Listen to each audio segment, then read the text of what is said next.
everybody, I am driving to school. I'm going to try and film kind of a day in the life situation. Hello. Help if I'd stay in my lane. So I'm driving to Grand Canyon University. That's where I attend school. I'm a psychology student. I'm full-time. I'm using my post 9/11 GI Bill benefits. So part of the GCU is kind of like a 45-minute drive from our house. But I go and mix in person and online. In person, part of the reason, the main reason I go in person for one of my classes is because, if you didn't know this, to get the full amount of your BAH, you have to go to school at least one in-class, in-seat class per semester. If you just go all online, you just get half of the national average for E5 with dependent BAH. So I lose about $800 a month if I don't take at least one class in seat. So that's what I've tried to maintain this semester, the entire time I've been going to school. I really like GCU though. As far as online programs go, the professors have been really understanding with our situation and with us having the girls and having to go to court and different things. They've been really understanding. So it's nice. It's a good school. I'd really recommend it if you're going for your bachelor's degree and you need to go online. Master's degrees, at least for the psychology department or looking at like social work, they don't have any, at least that I've noticed, they don't have any programs that are really licensed or will get you licensed to do the job. So right now I'm still trying to figure out what I want to pursue with my master's. I think that I'm going to get a master's in social work just because I'll have more variety of choices for what I can do with that degree. And then it'll also make me more competitive as far as working with the military, because as a military spouse, you have to get a career that's going to be kind of flexible. So because every time we move, I have to be able to find a different type of job potentially. So it all just depends on where we end up. But the master's in social work will give me a lot of different opportunities to pursue working with veterans, or working in foster care, or working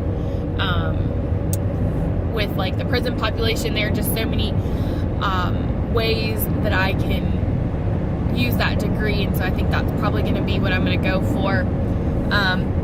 ASU actually offers a dual master's in social work and public administration, and if you know me, you know I'm pretty good at the whole administrative process. I'm pretty good at supervising people and making sure that things stay on task and holding people to a standard. So the public administration piece would be nice, because then I could go and work for the state and be some form of administrator, not just a counselor. So there are a lot of options with that degree, and I'm really interested to kind of see. But John and I have decided I'm going to take the summer off of school at least, and then I'll either go back to school in the fall, or I'll start working. Right now that's the plan. We're going to kind of see how it goes. John's going to put on staff here soon. He goes to Airman Leadership School in the next couple months. So we'll kind of be anticipating him making some more money, and that'll be nice. We're also going to have my car paid off this month, so that'll be one less payment, which is good. For those of you out there, if you're not married yet, I would strongly suggest when you get married, if both of you work, learning to live on just one income. It's very beneficial. John and I, that's kind of how we live now. We use my school money to pay off any extra debt that we have. But we can make all of our payments and live off of John's paycheck. So if something happens and I need to not work, then we can survive and function that way, and it's really nice. It hasn't always been that way, but that's what I would encourage people to kind of reach for.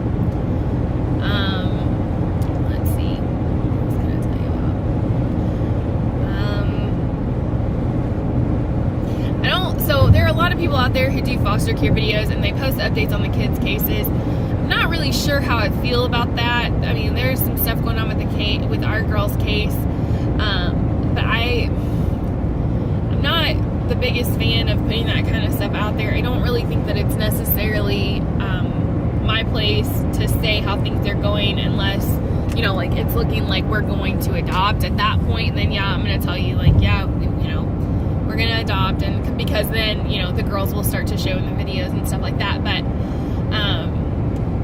I don't know. If you guys have any opinions on that, comment below. Let me know what you think as far as privacy and putting information about the case out there. When I say information about the case, there's nothing really I can tell you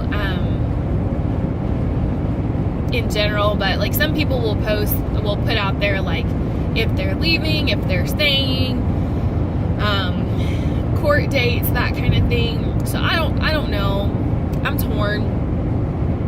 I feel like part of it, if you're gonna do a YouTube channel like this and you're gonna keep people informed about what's going on, they need to see like the ups and the downs and how like stressful it can get. Because like right before court, I always get nervous, and I don't know why. Like it's not like much is gonna change for us, but every time court comes up, I'm just like, oh goodness, like what's gonna happen?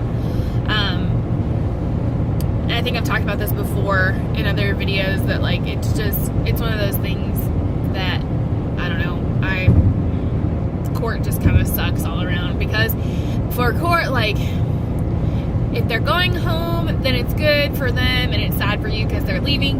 And then if like mom's rights are severed or dad's rights are severed or something really drastic changes in the case, then it's sad because like especially with children who are older who want to go home so desperately, like then you have to like figure out how you're going to explain to your child at some point that they're not going home if it goes that way, you know.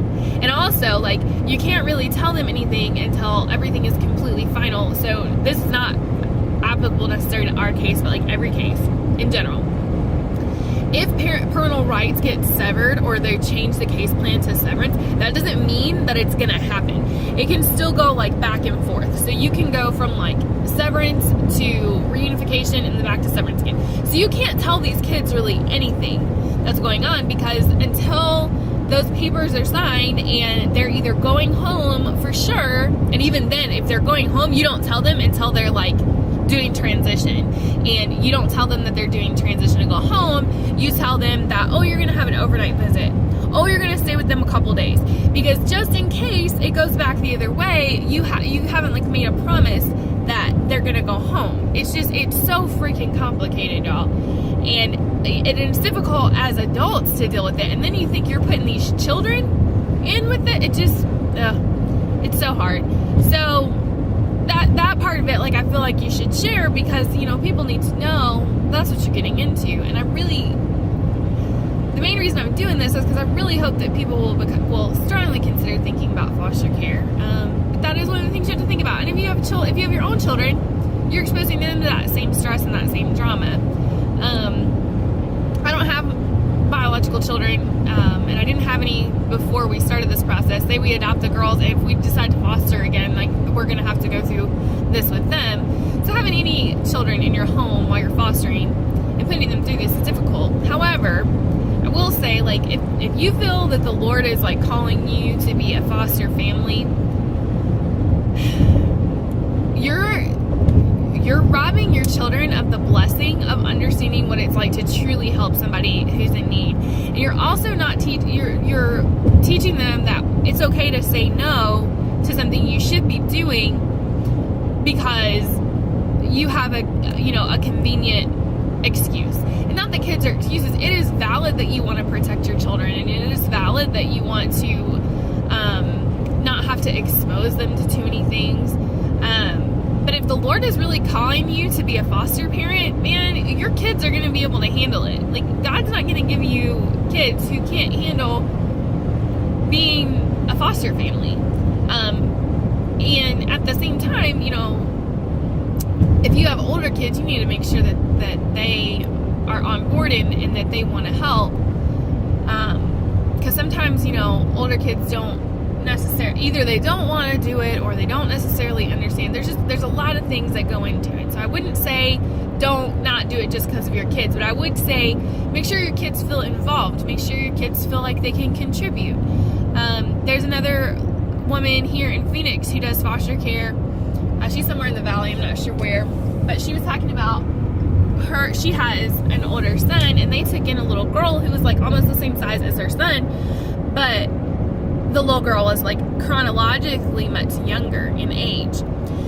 And that was difficult for him because he couldn't really help. And so they decreased their age range for what they were willing to accept. And that goes into a video I filmed earlier, and it'll go up soon. It'll probably go up before this comes out, but about setting your limits and making sure that you know what you're willing to take in that. And like I said, also like looking at taking kids that are younger than your youngest child, whatever that may be. So yeah, I mean, kids are definitely a factor, but I wouldn't use them as an excuse. I guess that's what I'm saying. Yeah, and also like in our form of parenting, just because of our situation, like in my mind, there are two ways you can go about parenting.